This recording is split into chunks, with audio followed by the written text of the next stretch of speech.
할렐루야. 거친 파도가 다가온다 할지라도 우리는 날마다 주님과 함께 날아오는 믿음 가운데 서 있음을 여러분 믿으시기 바랍니다. 우리 끝까지 기다리신 하나님 한번 따라 볼까요? 끝까지 기다리신 하나님. 이런 제목으로 함께 하나님 말씀을 나누기를 원합니다. 본문 말씀이 여러분 호세아서인데요. 호세아 선지자는 북이스라엘 출신의 여러분 선지자로 북이스라엘이 아수르에게 멸망당하기 약 30여 년 전부터 멸망당하기 직전까지 활동했던 그런 선지자입니다.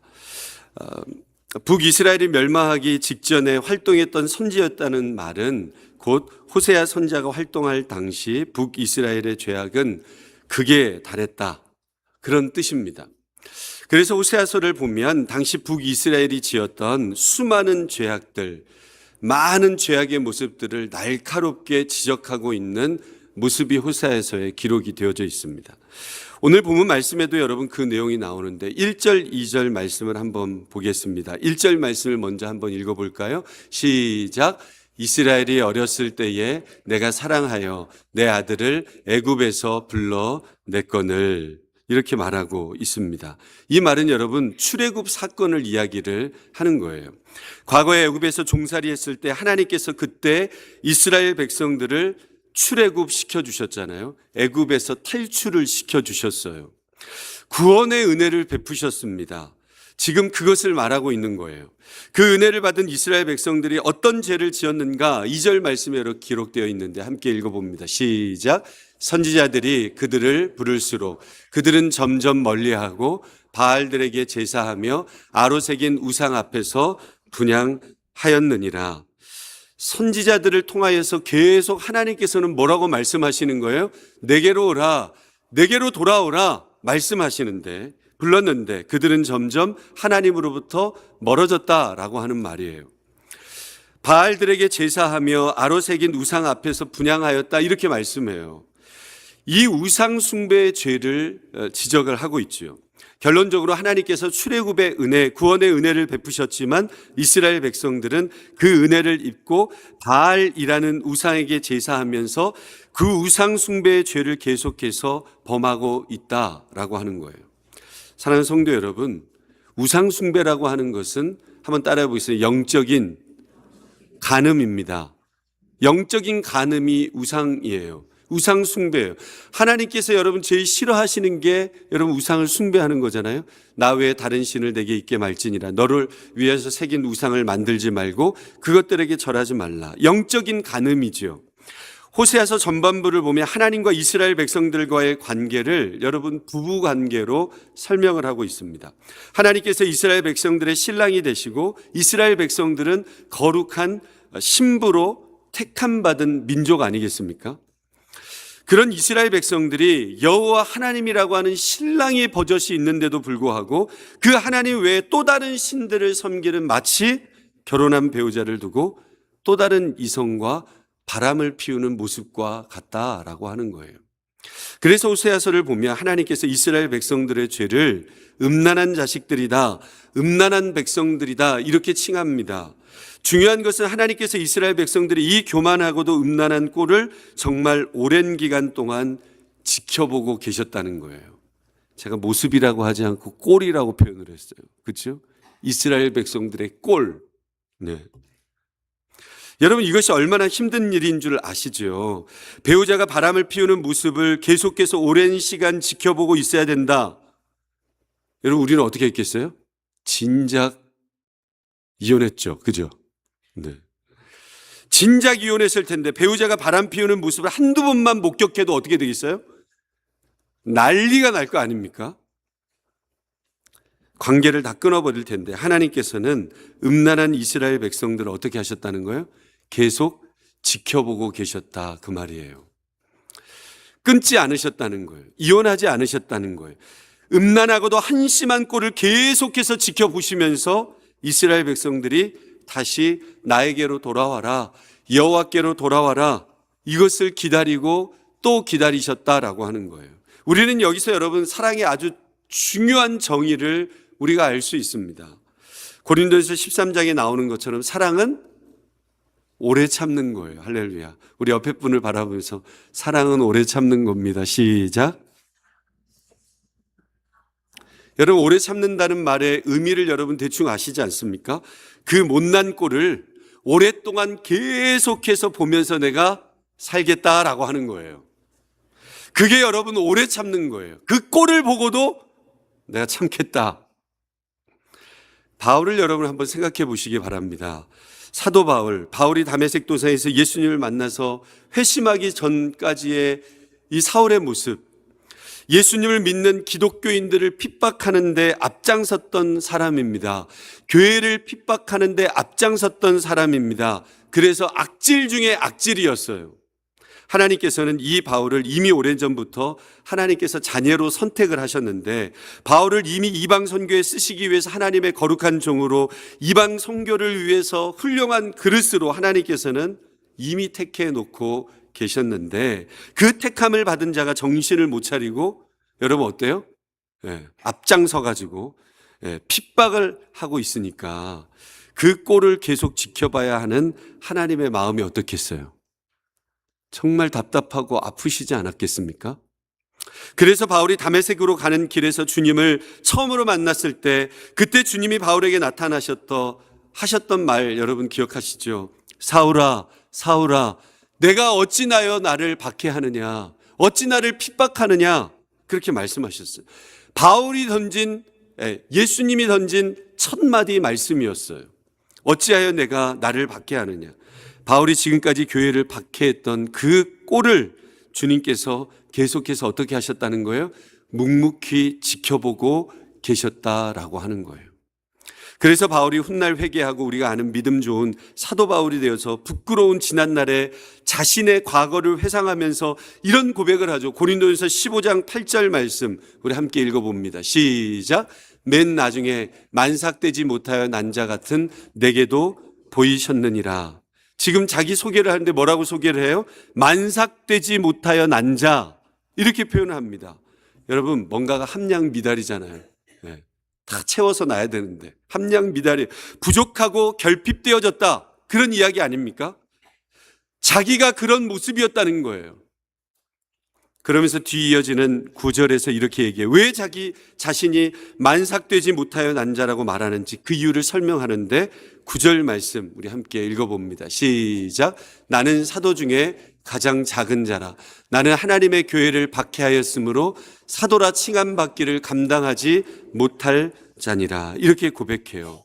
바울은 예수님을 믿고 나서야 비로소 지금까지 자신의 그 못난 꼴들, 교회를 앞장서서 박해했던 그 못날 꼴들을 지켜보면서 오랫동안 참아주시고 포기하지 않으셨던, 기다려주셨던 그 하나님의 마음을 바라보았다는 거예요. 여러분, 하나님 믿으면서 여러분 그렇게 하면 돼요, 안 돼요? 모르고 하니까 그건 괜찮아. 알고 하면 돼요, 안 돼요? 자, 옆에 분들이 알고 하지 맙시다. 시작. 그가 쓴 여러분 디모데전서 1장 13절에 이렇게 고백해요. 시작. 내가 전에는 비방자요 박해자요 폭행자였으나 도리어 긍휼을 입은 것은 내가 믿지 아니할 때에 알지 못하고 행하였습니다. 알지 못하고 행했다는 거예요. 근데 알면서 그렇게 행하면 안 된다는 거예요. 뒤이어지는 16절에서는 그러나 내가 긍휼을 입은 까닭은 예수 그리스도께서 내게 먼저, 우리 함께 읽어봅니다. 시작.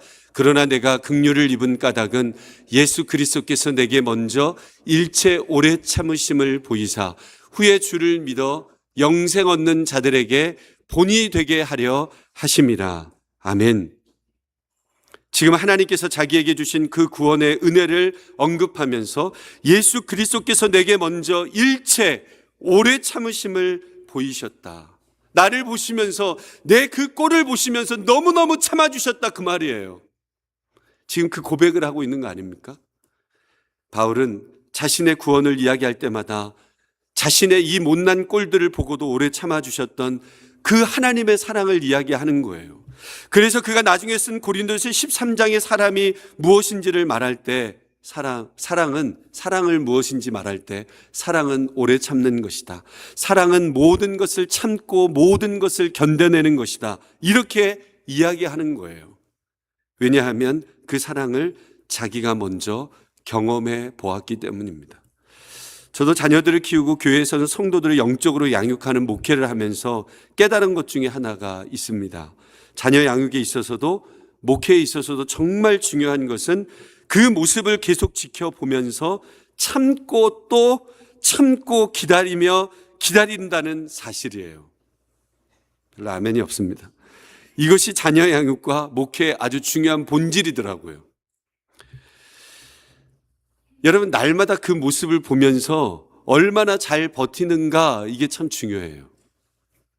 그 모습을 또 보면서 낙심하지 않고, 그 모습을 또 보면서도 소망을 잃지 않고, 그 모습을 또 보면서 한 번 더 기도하는 그 영적인 싸움, 그것이 자녀 교육에 있어서도 목회를 하는 데 있어서도 굉장히 중요하다는 사실을 알았습니다.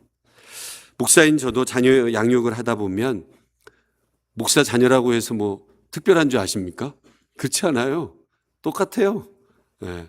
별의별 모습을 다 봅니다. 목사 자녀들이라고 해서 태어날 때부터 목사 자녀로 막 이렇게 태어나는 줄 아세요? 그렇지 않습니다. 다른 아이들하고 다르게 특별히 성품이 좋은 아이들로 태어나는 것도 아닙니다. 똑같이 죄인이고요. 똑같이 철이 없습니다. 제가 철자가 들어갔죠. 네. 부모의 말을 듣지 않고 이런저런 죄를 짓고 누구 때문에 교회 안 가고 싶다고 그렇게 얘기를 하면 그냥 가만히 기분이 좋지 않죠. 그때 기도하는 거예요. 여러분도 그렇지 않습니까? 자녀가 학교 숙제는 하지 않고 하루 종일, 남편이 여러분 생각해 보세요. 하루 종일 방에 틀어박혀가지고 게임만 하고 있으면 어때요? 속이 타들어가지 않겠어요? 자녀들이 맨날 너는 훌륭한 게이머가 될 거야.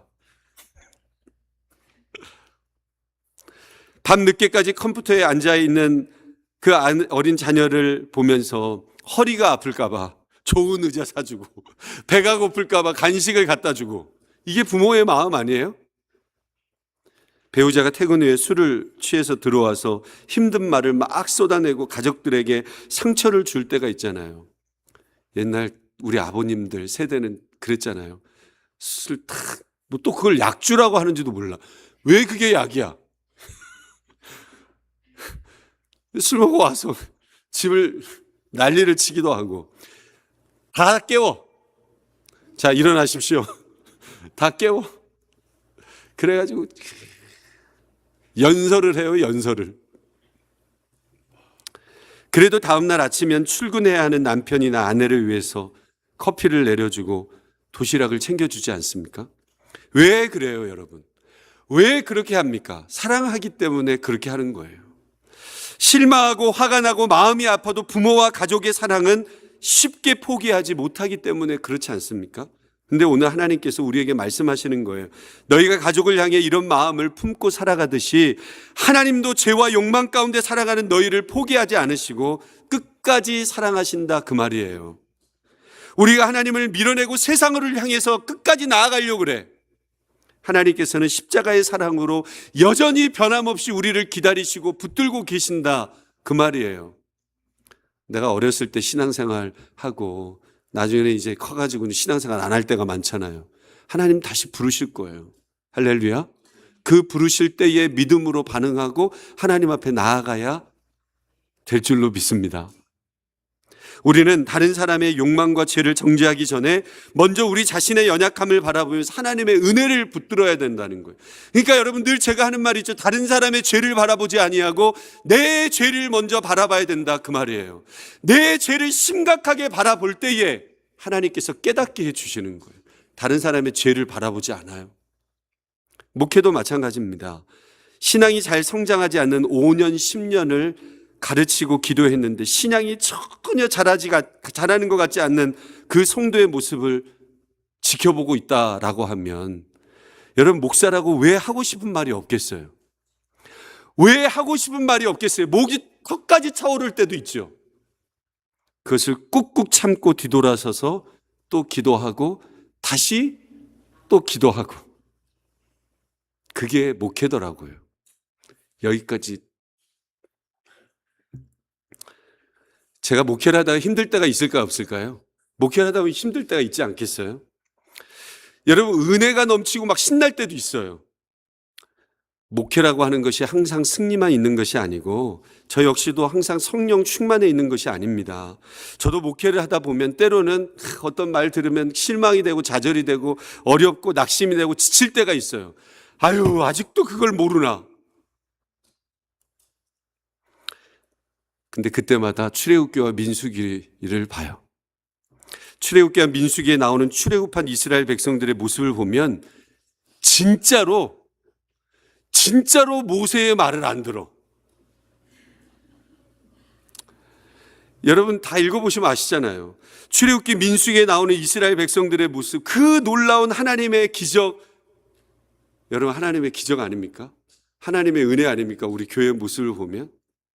그것을 경험하고 그 생명의 말씀을 들었음에도 불구하고 뒤돌아서면 뭐예요? 불평하고, 또 뒤돌아서면 원망하고. 이게 이스라엘 백성들의 모습이에요. 모세가 40년 동안 그 모습을 지켜봤거든요. 40년 동안 그것도 백성들 무슨 200명, 300명, 500명, 1000명 이렇게 본 게 아니에요. 네. 출애굽한 이스라엘 백성들이 장정만 몇 명이라 그랬어요? 200만 명, 200만 명. 별로 놀라지도 않아, 역시. 네. 그 200만 명이 넘는 사람들이 그 모습, 원망하고 불평하는 그 모습을 40년 동안 지켜봤어요. 그 모세의 모습을 보고 있노라면 위로가 돼요. 아, 나는 감히 말도 꺼낼 수 없겠구나. 그 모세의 모습 앞에서 다시금 위로를 받고 힘을 얻고 또 부딪히는 거예요. 그게 목회더라고요. 이스라엘 역사상 여러분 가장 위대한 지도자로 꼽히는 사람이 모세이지 않습니까? 지금도 여러분 이스라엘 가서 이스라엘 국민들에게 이스라엘 역사상 최고의 지도자가 누굽니까? 그럼 이스라엘 국기에 여러분 다윗의 별, 다윗이라고 얘기할 수 있을 것 같잖아요. 그런데 그렇지 않아요. 100이면 100 다 모세를 이야기합니다. 그 가장 위대한 지도자라고 꼽히는 모세가 했던 40년 동안의 주요 사역이 무엇이었는가? 이스라엘 백성들의 그 못난 모습들을 40년 동안 옆에서 계속해서 인내하면서 지켜서 보는 거예요. 기도해도 별로 나아지는 것 같지 않는 모습. 그 모습을 또 보면서 뭐해요? 또 기도하는 거예요. 그것이 모세의 사역이라고 해도 과언이 아닐 정도였어요. 모세의 그런 기도와 헌신이 그때 당시에는 여러분 40년 어떻게 보면 헛된 것처럼 보이지 않습니까? 늘 이스라엘 백성들이 제자리 걸음이고 밑 빠진 독에 물 붓는 것 같은 그런 모습인 것 같아요. 그런 모세의 기도와 헌신이 결코 헛되지 않았음을 우리가 어디에서 볼 수 있어요? 여호수아 1장에서 분명히 볼 수 있습니다. 여호수아가 이스라엘 백성들에게 명령할 때 이 출애굽 2세대들은 절대적으로 어떻게 했어요? 절대적으로 순종하면서 충성을 다짐해요. 그리고 그 모습으로 약속의 땅을 어떻게 합니까? 앙금앙금 먹어가는 거예요. 정복해 가는 거예요. 모세의 오래 참음이 어떤 열매를 맺었는지 우리는 여호수아를 통해서 볼 수 있는 거예요. 여러분 누가복음 15장에 보면 돌탕 나오잖아요. 돌아온 탕자, 돌탕. 그죠? 네. 그 비유에 보면 우리에게 잘 알려진 집 나간 둘째 아들의 비유가 나오죠. 이 비유에 나오는 아버지의 모습이 바로 우리의 이 못난 꼴들을 지켜보시면서 끝까지 기다려 주시는 하나님 아버지의 마음 아닙니까? 거기 보면 아버지는 아들의 잘못된 결정과 그 잘못된 결정이 낳은 그 비참한 결과들을, 그 모습들을, 그 꼴을 아버지는 다 봐요. 둘째 아들이 유산을 달라고 해가지고 그때 유산 달라고 그러면 뭐예요? 이런 표현을 써서 죄송한데 쌍놈의 새끼. 그렇지 않아요? 네. 그때 부모님이 돌아가시지도 않았는데 그 모습을 지켜봐야 됐어요.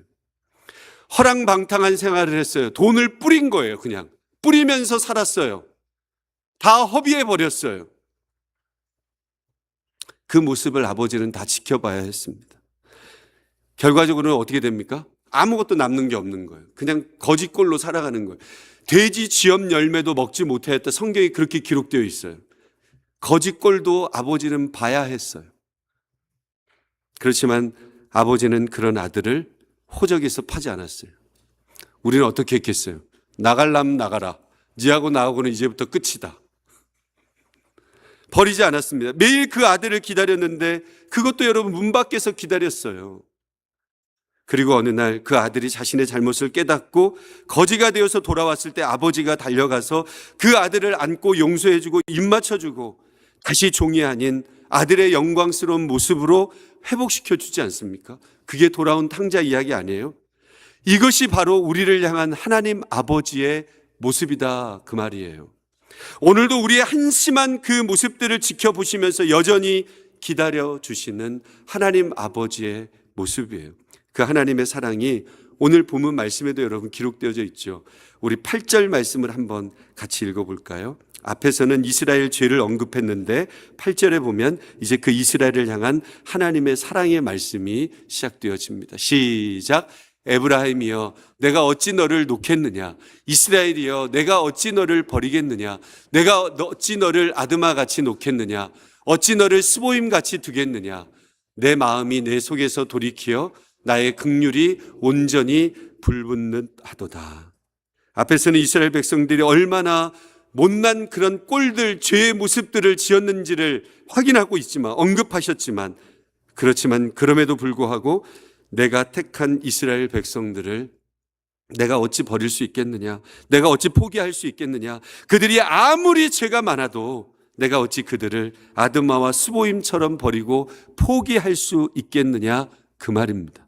여기서 나오는 아드마와 스보임은 소돔과 고모라가 멸망할 때 함께 멸망했던 성읍이에요. 죄와 관영이 심한 곳이죠. 당시 이스라엘 백성들이 지은 죄가 아드마와 스보임처럼 심각했지만 그럼에도 불구하고 하나님께서는 그 끈을 놓지 않으셨다. 할렐루야. 이것이 바로 이스라엘을 향한 그리고 하나님의 자녀로 택함 받은 우리를 향한 하나님의 사랑인 줄로 믿으시기 바랍니다. 우리가 예수님을 믿고 하나님 아버지 품으로 돌아오기까지 여러분 하나님 아버지는 우리들의 별의별 꼴들을 다 보셨어요. 그렇지 않습니까? 그리고 교회 안에 들어와서 지금 이 예배의 자리에 앉아있는 지금도 우리는 여전히 부족한 모습들을 하나님 아버지는 계속해서 지켜보고 계시지 않겠습니까? 지난 한 주도 여러분 보십시오.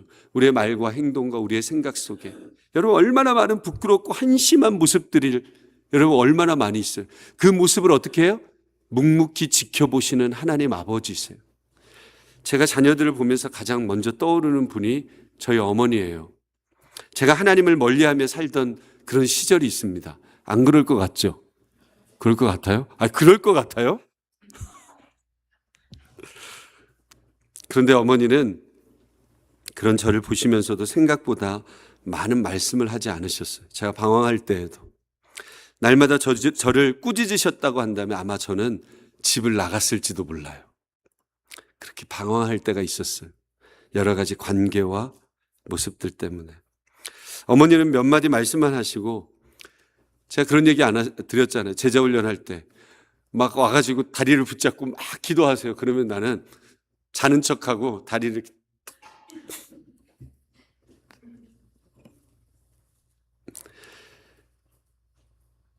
그런 모습을 보시면서도 아시면서도 새벽마다 교회에 가셔서 기도하신 분이에요. 지금도 여전합니다. 저도 부모가 되어서 자녀들의 부족한 모습을 바라보면서 문득 이런 생각을 하게 되어지죠. 그때 어머니는 얼마나 답답하셨을까. 아무리 기도해도 쉽게 변하지 않는 아들의 모습을 보면서 얼마나 마음이 아프셨을까. 그리고 어머니를 생각하다가 보면 자연스럽게 하나님 아버지가 떠올라집니다. 예수님을 믿기 전에도 목사가 된 지금도 하나님께서는 여전히 부족하고 연약한 저의 모습을 보고 계시지 않겠습니까? 그런데도 하나님은 저를 포기하지 않으시고 끝까지 참고 기다리시고 인내해 주시는 여호와 하나님. 생각해 보면 제가 하나님 붙들고 있는 게 아니고 하나님께서 끝까지 저를 붙들어 주신 것 아니겠어요? 말씀을 맺으면서 마포구 합정동에 100주년 기념교회를 담임하셨던, 지금 은퇴를 하셨죠, 이재철 목사님의 간증을 하나 소개하고 오늘 설교를 마무리하려고 합니다. 이재철 목사님은 원래 사업가였습니다. 교회에서는 집사였지만 스스로 고백하기를 그 당시 자신은 그냥 썬데이 크리스찬이었다 이렇게 얘기하셔요. 사업이 잘 되면 여러분 어떻게 돼요? 교회에 더 집중합니까? 그런 모습들이 드물더라고요. 그럼 사업이 안 돼야 됩니까? 적당히 돼야 됩니까? 잘 되시기 바랍니다. 스스로 고백하기를 썬데이 크리스찬이었는데 사업이 잘 되면서 세상적인 성공을 누렸어요. 그러니까 여러분, 세상적인 성공을 누리면서 자연스럽게 방탕한 삶을 살아가는 거예요. 매일같이 술을 먹고 늦게 귀가하고 때로는 술 친구를 집으로까지 다 데려오는 거예요. 여자들 싫어하겠어요? 안 싫어하겠어요? 이를 갈죠. 싫어하지. 처음 결혼할 때 아내는 교회 집사라는 말을 듣고 신앙 좋은 사람인 줄 알았지만 막상 결혼해 보니까 남편이 완전히 돌탕이야. 네. 이재철 목사님이 술자리에서 아내를 불러가지고 술자리에서 아내 불러가지고 노래시킨 분이에요. 대학 시절 성악을 전공했던 아내의 노래 실력을 술 친구들에게 자랑을 하고 싶은 거예요.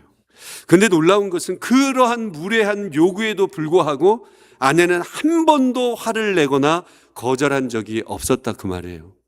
남편이 새벽 1, 2시에 술에 취해 들어와도 묵묵히 문을 열어주었고 늦은 시간에 밥을 차려달라고 해도 싫은 데서 한 번 하지 않았고, 그래서 이재철 목사님이 속으로 이렇게 생각했다는 거예요. 내 아내는 원래 하나님께서 천사 같은 성품을 주셨나 보다. 이럴 때 전라도 말로 연설하네 그래요. 네. 근데 생각이 완전히 뒤바뀌는 사건이 있었어요. 1984년 8월 2일 새벽에, 그날도 어김없이 만취한 술을 먹고 만취한 상태로 새벽 2시쯤 집에 들어왔어요. 평소 같으면 초인종을 눌렀는데 막 엄청 눌렀는데 이상하게도 주머니 속 열쇠로 직접 문을 열고 들어가고 싶은 마음이 들었다는 거예요. 조용히 방에 들어가 보니까 아내는 희미한 스탠드 불빛 아래 바닥에 엎드린 채 잠들어 있었어요. 그리고 머리맡에는 눈물에 번진 듯한 일기장이 펼쳐져 있는 거예요. 호기심에 일기장을 펼쳐보는 순간 그는 평생 잊을 수 없는 글을 읽게 되어진 거예요. 나는 오늘도 버스를 타고 수유리 너머로 갔다. 시골길을 걸으며 오늘도 죽음을 생각했다. 약을 먹고 죽을까? 손목을 그어서 죽을까? 생각했다. 그러나 그것은 내가 가야 할 길이 아님을 다시 확인하고 돌아왔다. 나를 살리기 위해서 십자가에서 죽으신 주님께서 주님의 뜻을 위해 내게 맡겨주신 남편이기에 나는 사랑해야만 한다. 나는 할 수 없지만 주님께서 사랑하라고 명령하셨기에 사랑해야만 한다. 주님 도와주세요. 저 연약함을 주님께서 아시잖아요. 이재철 목사님은 그 글을 읽는 순간 지금까지 한 번도 들어보지 못한 큰 북소리가 마음속에서 울려 퍼지는 것 같았다고 표현을 해요.